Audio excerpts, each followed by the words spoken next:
Do you have any concern that Tucker Carlson's interview with Vladimir Putin could further erode support for Ukraine aid in the United States?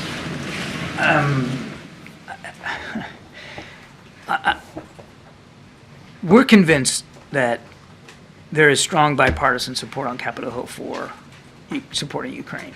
And we know there's efforts now to bring something up onto the Senate floor for a vote that would have Ukraine, Israel, Indo-Pacific, and humanitarian assistance, so supplemental funding in it, and without the border. We'll let senators work that out.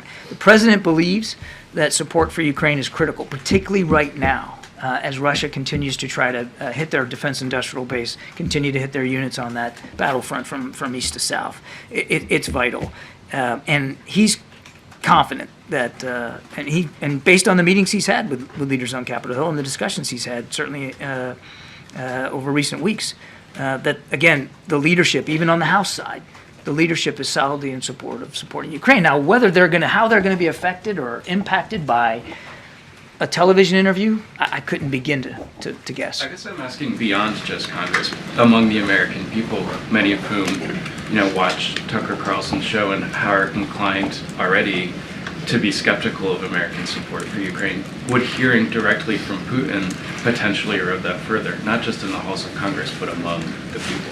The American people know well who's at fault here, and I think they know that there was no grounds whatsoever for the invasion on February 22nd, 2 years ago. He invaded a neighboring country without provocation. Ukraine wasn't a threat to anybody, and the American people understand that. And the American people understand what Ukraine's fighting for. And all they're asking for is our help. They're not asking for American boots on the ground. Again, I don't think the American people are going to be swayed by one single interview. And I think anybody that watches that interview, I haven't seen whatever's said, need to make sure remember you're listening to Vladimir Putin. And you shouldn't take at face value anything he has to say.